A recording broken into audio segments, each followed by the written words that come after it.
Apa mau bikin kalau sudah jadi bupati? Iya, iya, iya, Gitu. iya. Kadang-kadang banyak Iya, sekali iya, iya, pertanyaan iya. itu. Saya bilang, program pertama saya itu saya mau robohkan itu pagarnya Ruja Bupati. Apa makna simbolitas yang saya ucapkan itu bahwa antara pemerintah, antara kepala daerah ini tidak boleh ada jarak dengan masyarakat. Dengan catatan kita tidak kemudian mengurangi wibawa pemerintahan. Tetapi sesungguhnya kehadiran pemerintahan ini adalah memang sebagai pelayan. Pelayan ini, coba kalau kita masuk di mini-mini market Kakak Dir. Iya, iya. Bagaimana sih sambutannya pelayan-pelayan mulai dari kasir kita masuk Iya. dengan senyuman, dengan sentuhan hati kan kita nyaman belanja. Itu yang diinginkan juga masyarakat, nyaman, tidak ada jarak, tidak ada Batasan. batasan antara masyarakat dengan pemerintah. Kemudian pilkada ini dibuat tegang-tegangan, apalagi kalau unjuk-unjuk kekuatan finansial. Iya, iya, iya, iya, iya. Kalau mau unjuk-unjuk kekuatan finansial bukan tempatnya di pilkada sebenarnya. Tapi tempat sebagai adu gagasan. Adu gagasan. Karena kalau misalkan tempatnya adu uang, maka seluruh orang kaya di Indonesia ini akan jadi bupati, akan jadi anggota DPR, akan jadi presiden. Tapi kan tentunya tidak seperti itu. Masih banyak juga anggota DPR yang terpilih dengan hati nurani. Masih banyak juga orang yang peduli dan memberikan ruang kepada orang-orang yang punya niat dan hati untuk bertarung. Benar. Dan itulah harapan kita semua. Bahkan di skala NREKANG ini itu juga menjadi harapan kita bahwa masih ada hati nurani masyarakat yang menginginkan betul-betul pemimpin yang bisa kemudian menjawab segala persoalan yang ada hari ini. Dan ingat ya, karakter masyarakat NREKANG ini adalah masyarakat yang agamis. NREKANG ini adalah kultur agamis. Sangat menjunjung tinggi nilai-nilai agama.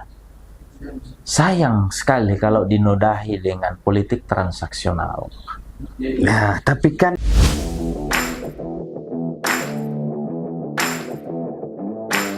Hasri Jack, selamat datang di podcast Rakyat. Wah, luar biasa ini, Pak Hasri Jack ini kunjungi kantor kita ini. Apa kesibukan sekarang ini? Kalau untuk saat ini kita bergerak di bidang UMKM. Iya, iya. Belajar jadi pengusaha. Sambil ya profesi sebagai pengacara. Tapi kan orang tidak sangka bahwa Sri Jack yang di lapangan tiap hari mahasiswa demo, akhirnya kembali ke masyarakat. Apa yang membuat Sri Jack? Kayaknya kita harus bantu masyarakat lewat UMKM ini. Nah, jadi kita ini kan anak rakyat, anak kampung. Memang lahir dari rakyat biasa, dan tentu kalau punya visi untuk pengabdian ke masyarakat, ya ujungnya kita harus kembali ke masyarakat. Iya, iya, iya. Dan apa ya, orang juga dengan usia yang masih muda, ya sama lah kita-kita usianya. Terlalu cepat Bapak turun ke masyarakat. Umur saya ini baru 33 tahun. Jadi kalau urusan cepat atau tidak cepat, ini persoalan kemauan saja. Oh iya ya. Ini persoalan niat saja. Jadi kalau nawaitu kita memang mau berbuat yang lebih besar, lebih banyak ke masyarakat, saya kira kalau hari ini terbuka kesempatan, ayo kita lakukan itu. Dan diberikan kesempatan ya. Ya insya Allah mudah-mudahan. Tapi kesibukan sekarang selain di UMKM kan saya dengar juga Sri Jack ini kan di Sulbar ya cukup luar biasa juga. Masuk sebagai wakil ketua HIPMI Sulbar. Yes. Dan orang yang masih di HIPMI kan ya kelas-kelas penguasanya ya bukan kecil-kecil lagi. Selain itu kan jadi pengacara juga. Sebenarnya Sri Jack ini mau kemana? Jadi kan saya punya prinsip ini Kakak Dir bahwa kalau anak muda bisa fokus atau konsentrasi kepada beberapa bidang, kenapa harus satu? Ya, ya. Karena usia-usia energi kita memang seusia hari ini. Kalau kita sudah uzur, ya paling bisa di satu bidang. Ini coba saya kemudian membantah, kan selalu ada istilah bahwa Anda harus fokus ketika ingin sukses, fokus pada satu tujuan. Pikiran saya sih kalau bisa fokus dua daripada tujuan, kenapa? Kenapa harus satu? Iya, iya. Kenapa harus satu? Jadi kita memperkaya juga pengalaman. Yang pasti bahwa kita punya niat dari dulu untuk berbakti kepada masyarakat. Kenapa kita jadi aktivis waktu jadi mahasiswa? Kenapa hari ini saya kemudian berkiprah juga di organisasi sosial seperti Karang Taruna? Saya sebagai Ketua Karang Taruna Nrekang. Kemudian di Sulawesi Barat, saya juga sebagai Ketua Pemuda Hikmah Sulawesi Barat. Hikmah ini adalah rumpun keluarga besar Nrekang di perantauan se-Sulawesi Barat. Nah, semata pengabdian kita ini kepada masyarakat. Iya, tapi Kak Nasri masih ingat makan di sekretariat itu yang Masih. nasi sama gorengan? Masih. Saya kira makanan malam Anda itu. Kita tidak bisa lupa itu. Itu adalah sejarah yang paling manis, bukan sejarah pahit. Bagaimana satu bungkus Indomie ini kita makan 10 orang. Bagaimana lauk pauk tidak ada, lombok apa istilahnya, lombok sari laut pun jadi. Itu sudah biasa. Dan itu kalau merokok itu, anu dulu, bagi-bagi rokokmu dulu. Ya, satu batang diborong. Ya, merokok lah. Karena saya tahu kalau aktivis ini tidak merokok ini katanya agak sulit juga dia ini. Kita ikuti. Kita tanya-tanya dulu soal. The founder father kita Bung Karno kan. Kecemerlangan idenya ini di saat sudah menghisap satu batang. Nah, kan ada muncul pertanyaan. Dalam posisi ekonomi hasil Jack ini, di Sulbar ini cukuplah. Kemudian juga di sisi lain profesi sebagai pengacara cukuplah untuk hidup. Pertanyaannya adalah, kenapa Anda ingin tinggalkan Sulbar, kemudian kita sebagai pengacara juga, ya lumayan bagus juga, kenapa ingin tinggalkan dan kembali ke kampung di Nrekang? Yes. Jadi tujuan hidup ini kan bukan untuk bicara berapa banyak uang. Bukan bicara tentang kemapanan. Tujuan hidup ini bagi saya adalah sebaik-baik umat manusia adalah umat yang punya manfaat banyak terhadap manusia. Iya. Kalau misalkan kita hanya memikirkan faktor ekonomi, berarti kita adalah makhluk yang individual. Dan itu bukan karakter kita sebagai mantan aktivis. Bukan karakternya seorang anak muda yang punya jiwa sosial. Nawa itu kita dari awal adalah bagaimana punya karya, bagaimana bentuk pengabdian kita terhadap masyarakat dan daerah.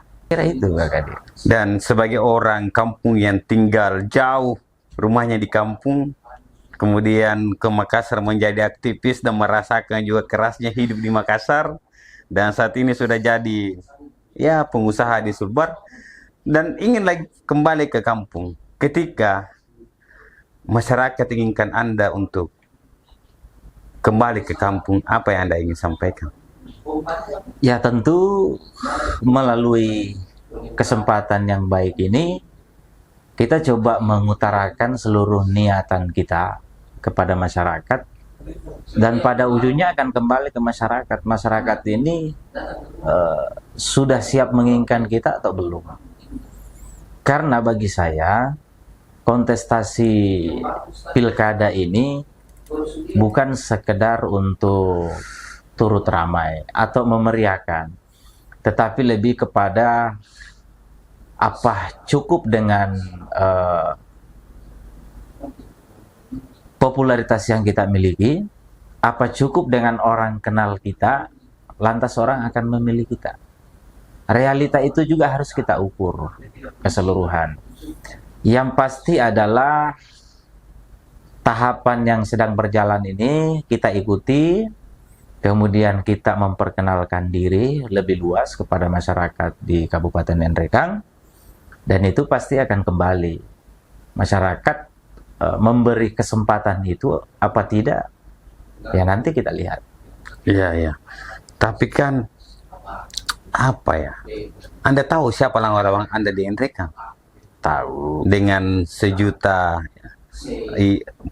finansial yang begitu besar, dengan begitu jaringan yang begitu besar. Yes, bakal-bakal calon yang muncul ini sebenarnya ini belum lawan, belum ada final. Jadi bakal calon yang muncul hari ini memang betul semua adalah tokoh-tokoh, dan di satu kesyukuran juga karena diisi oleh anak-anak muda. Dan kita paham bahwa tokoh-tokoh yang hadir ini, bakal-bakal calon yang hadir ini adalah ya secara materi mereka sangat wah, atau orang-orang kaya. Tapi kan Kak Kadir juga harus pahami bahwa seorang Hasri Jeki ini juga kan orang kaya juga. Kaya akan pertemanan dan persaudaraan. Karena tidak selamanya ukuran kekayaan itu adalah material. Tidak selamanya. Ada kalanya uang tidak berlaku. Ada kalanya. Iya, iya. Tapi kan selain itu pertanyaan orang lagi seperti ini. Apa sih yang ingin diharapkan Hasri Jack untuk Nrekang? Harapan kita ini tentu pada umumnya bagaimana kampung saya ini, Nrekang ini, bisa kemudian terlepas daripada isu-isu bahwa Kabupaten Nrekang ini termasuk pada kabupaten yang kategori miskin, kategori tertinggal. Sementara di Nrekang ini dengan populasi penduduk yang kurang lebih 240.000 ini punya banyak SDM yang mumpuni. Bayangkan tokoh-tokoh hikmah, tokoh-tokoh orang Nrekang ini ada yang jadi akademisi, ada yang jadi pengusaha besar, macam-macam di berbagai bidang. Mestinya kemudian pemerintah ini kan ngajak mereka memberikan kontribusi pikiran minimal untuk membangun bersama-sama ini daerah, karena Nrekang ini adalah daerah yang sangat kaya raya. Sangat kaya raya. Istilah zaman dulu itu masih berlaku sampai sekarang, istilah tongkat pun ditanam di batu akan tumbuh. Begitu kayanya ini Nrekang. Nah, oleh karena itu harapan besarnya kita adalah Nrekang ini harus punya lompatan besar, lompatan yang lebih tinggi, bahkan bisa unggul sebagai kabupaten terbaik sebenarnya di Sulawesi Selatan. Nrekang ya? Yes. Dari sumber daya alamnya ya? Dari sumber daya alam, dari segi pariwisatanya luar biasa. Tapi kan Nrekang dan jejak karir Hasri Jack ini sebagai kader Demokrat ya sekarang ya. Sudah kemarin caleg. Yes. Dan menurut saya seorang Hasri Jack dan mendapatkan suara yang seperti itu tuh lumayan tinggi. Kemudian saat ini Hasri Jack lagi mendaftar di beberapa partai. Pertanyaan kemudian, siapa di belakang Hasri Jack ini? Di belakang saya yang pertama adalah keluarga. Tentu doa keluarga yang paling utama. Yang kedua adalah begini-begini ini. Anak kampung banyak tuh temannya. Iya. Banyak temannya. Insya Allah teman-teman saya, sahabat-sahabat saya tidak nalia-lia tongkat dong. Di situ keyakinan besar saya. Dan ingat, waktu pileg kemarin saya kemudian tidak menggunakan money politik. Dan saya bisa ukur bahwa ternyata kekuatan persaudaraan, pertemanan ini sekian. Di Dapil 9 itu, Dapil yang saya tempati kemarin. Asli tidak menggunakan money politik. Tidak menggunakan money politik. Kalau operasional politik itu sah dan wajar, tapi money politik tidak kita gunakan. Dan itulah yang membuat Anda semakin yakin. Sangat yakin, sangat yakin. Di tengah kemudian isu opini orang bahwa pemilu ini sangat brutal segala macam, saya kira tidak mengurangi, bahkan saya tidak pesimis bahwa saya masih yakin masyarakat masih menginginkan yang terbaik. Tapi kan banyak juga yang sampaikan, ini Asri Jack ini tagline-nya lanjutkan atau lakukan perubahan. Tidak di dalam keduanya sama sekali. Tagline saya adalah solusi Enrekang. Jadi, kita kemudian tidak menginginkan pemilu atau pilkada ini hanya sekedar kemudian publik berbicara tentang transaksi. Tidak, Enrekang tidak bisa dibangun dengan cara-cara seperti itu. Enrekang itu harus dibangun dengan pendekatan, dibangun dengan pikiran, visi yang besar. Bayangkan, Kak Kadir, kalau semata pilkada ini hanya untuk unjuk-unjuk kegigihan tentang berapa banyak uang, apa yang mau diharap? Setelah terpilih misalkan, mau habiskan 50 miliar sampai 100 miliar misalkan, mau kembalinya lewat mana? Iya. APBD Enrekang itu kecil. Kalau mau mengharap APBD juga Tidak sampai ya? tidak sampai. Jadi yang pertama tentu memang nawaitu kita yang harus lurus, bahwa semata ini adalah pengabdian, dan kita mengajak kepada masyarakat untuk kemudian membidik, mengkritik bakal-bakal calon yang muncul ini. Kalau kita pinjam bahasanya Rocky Gerung, bahwa bakal calon ini sebaiknya ditelanjangi pikirannya dulu, bawa masuk ke kampus-kampus, kandang-kandang macan, uji mereka bagaimana kesiapan pikirannya, bagaimana kesiapan gagasannya, apa programnya. Itu yang harusnya. Dan ketika itu dilakukan, Anda siap? Sangat siap. Iya. Dan kan di dalam perjalanan pasti banyak orang yang like and dislike lah. Yes. Banyak orang tidak suka misalnya. Apa yang Anda ingin sampaikan kepada orang yang tidak suka sama Anda? Jadi like and dislike bukan cuma berlaku di tataran pilkada atau pemilu, bukan. Bahkan kita duduk-duduk di rumah sekalipun ada yang suka, ada yang tidak suka. Dan itu bukan hambatan kita untuk terus maju. Bukan sebuah hambatan kita untuk menghentikan kita membawa cita-cita yang besar ini. Pun kalau misalkan banyak yang mencemooh misalkan, ya kita syukuri saja, senyumin aja. Gitu Kak Kadir. Jadi tidak perlu, karena kita tidak kemudian bergantung terhadap omongan orang. Kita harus yakin terhadap keyakinan kita, terhadap kesiapan kita, bahwa pada dasarnya kita menawarkan sebuah gagasan besar tentang bagaimana mengelola pemerintahan, mengelola Kabupaten Enrekang ini.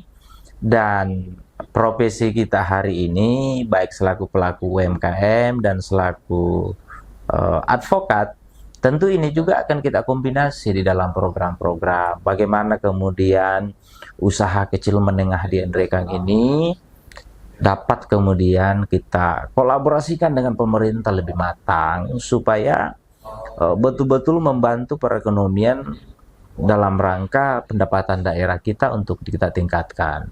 Ingatlah, UMKM ini tidak bisa dianggap remeh Kakak dia. Iya. Sejarah krisis 98 di negeri kita ini, usaha yang bertahan itu adalah UMKM. Pelaku-pelaku usaha besar itu kabur semua ke luar negeri. Dan ini yang menyelamatkan Republik ini. Nah, kita skalakan ke kabupaten, maka potensi-potensi UMKM baik di bidang pariwisata, baik di bidang macam-macam. Ini semua harus kemudian diselisik oleh pemerintah ini untuk bagaimana berkolaborasi. Pemerintah tidak bisa jalan sendiri, kemudian pelaku usaha jalan sendiri, tidak bisa. Harus berkolaborasi.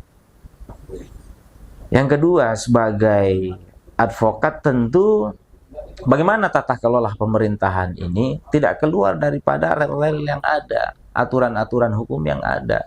Karena seluruh kegiatan-kegiatan pemerintahan ini ada semua undang-undangnya. Iya, iya. Kalau sudah melenceng dari situ maka bahaya. Merokok lah dulu. Supaya Kita merokok lagi, Kakak Dir ya? supaya lebih Santai kita lebih ini. santai lagi. Tidak bisa kemudian pilkada ini dibuat tegang-tegangan, apalagi kalau unjuk-unjuk kekuatan finansial. Iya, iya, iya, iya. Kalau mau unjuk-unjuk kekuatan finansial bukan tempatnya di pilkada sebenarnya. Tapi tempat sebagai adu gagasan. Adu gagasan, karena kalau misalkan tempatnya adu uang, maka seluruh orang kaya di Indonesia ini akan jadi bupati, akan jadi anggota DPR, akan jadi presiden. Tapi kan tentunya tidak seperti itu. Masih banyak juga anggota DPR yang terpilih dengan hati nurani. Masih banyak juga orang yang peduli dan memberikan ruang kepada orang-orang yang punya niat dan hati untuk bertarung. Benar. Dan itulah harapan kita semua. Bahkan di skala NREKANG ini itu juga menjadi harapan kita bahwa masih ada hati nurani masyarakat yang menginginkan betul-betul pemimpin yang bisa kemudian menjawab segala persoalan yang ada hari ini. Dan ingat ya, karakter masyarakat NREKANG ini adalah masyarakat yang agamis. NREKANG ini adalah kultur agamis. Sangat menjunjung tinggi nilai-nilai agama. Sayang sekali kalau dinodai dengan politik transaksional. Nah, tapi kan begini, jangan sampai di media sosial atau yang kami perhatikan, orang selalu bertanya, berapa sih uang hasil rejeki ini maju di pilkada? Kalau uangnya hasil rejeki ini bukan tidak ada, tetapi sangat sedikit daripada kebanyakan bakal calon ini. Tetapi teman-temannya hasil rejeki banyak. Iya, iya. Dan cukup. Insya Allah cukup. Kan orang yang bertanya seperti itu, ini hasil rejeki, ngapain juga dia maju? Saya paham betul itu Kak Kadir, bahwa tentu keraguan itu pasti akan muncul. Keraguan itu pasti akan muncul, makanya kehadiran saya dalam kemudian mewarnai pilkada di NREKANG ini juga sangat realistis. Realistis kita adalah bagaimana kita kemudian membedah hasil daripada yang namanya kajian ilmiah melalui survei. Ini penting, survei ini penting menurut saya supaya ada landasan kita untuk kemudian mengukur sejak awal ini. Sementara pilkada ini waktunya sangat sempit. Waktunya sangat sempit, bulan 8 sudah mulai di KPU, ya, pendaftaran, dan bulan 11 itu sudah pada proses pemilihan. Siap ya. Untuk itu tentu proses yang berjalan ini akan kita lalui dan kita akan terus pelajari seperti apa sikap nantinya. Apa harapan Anda maju di pilkada? Terakhir ya, apa harapan Anda maju di Harapan kita pilkada bisa di NREKANG? diberikan kesempatan dan kita buktikan bahwa cita-cita besar kita ini semata-mata untuk mengabdi, semata-mata untuk melayani. Saya kadang-kadang guyon Kak Kadir, kalau teman-teman letting kita tanya ini, apa mau bikin kalau sudah jadi bupati? Iya. Kadang-kadang banyak sekali pertanyaan iya. itu.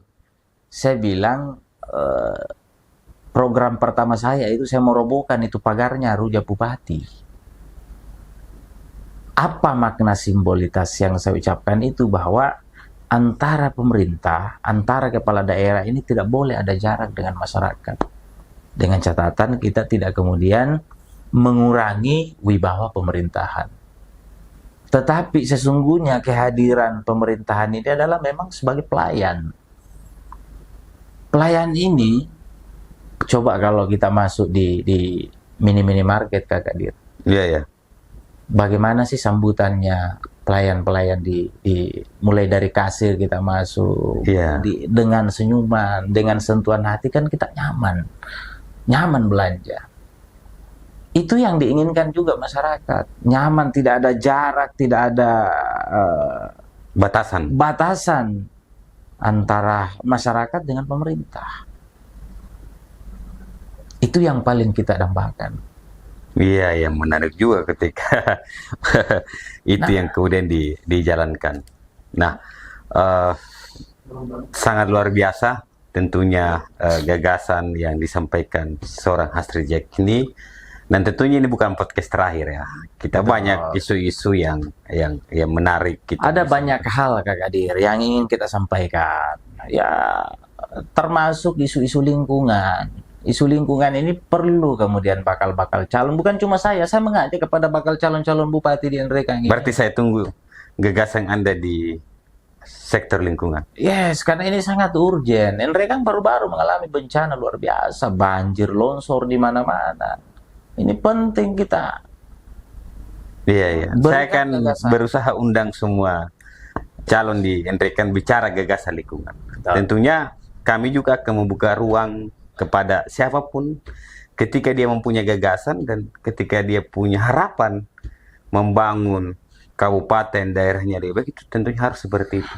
Betul. Jadi bukan lagi soal opini, soal transaksi, tetapi yang opini yang hadir adalah bagaimana gagasan itu yang kita bangun. Benar.